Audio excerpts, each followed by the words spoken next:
Alright, this is our article number 7, month 7 of edureading, which is crazy to even think about. It is feedback, all that effort, but what is the effect? And so the main things that we'll be talking about are feedback. My current role at my school is assessment and reporting, so I spend a lot of time talking about the wrong kind of things. Accountability, ticking boxes, making sure everyone's completed things by due deadlines and things like that. So this should be a good break for me to actually discuss the impact that feedback is supposed to have on students, either through feed forward or feedback processes.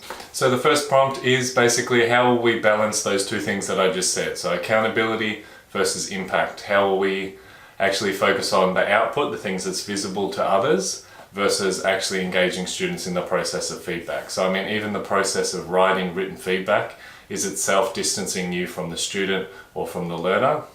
And I think that necessarily causes a tension between appearing to have provided feedback versus actually giving effective feedback.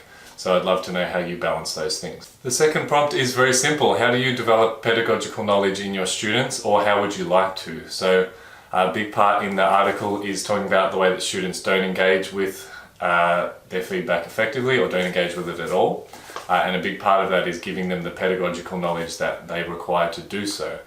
And so this links closely to the stuff we did on retrieval practice earlier. And how do we actually allow students to make choices, but also try and assist them to make informed choices about their feedback and their own learning. And the third one is sort of the easiest of all. How do you structure actual engagement between your students and the feedback that you provide?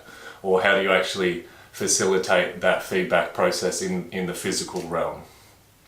In terms of the article itself, it took about 36 minutes for me to read.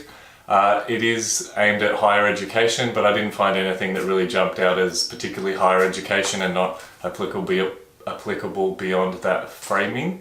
So I think it'll be really interesting for everyone who will participate in this month's chat.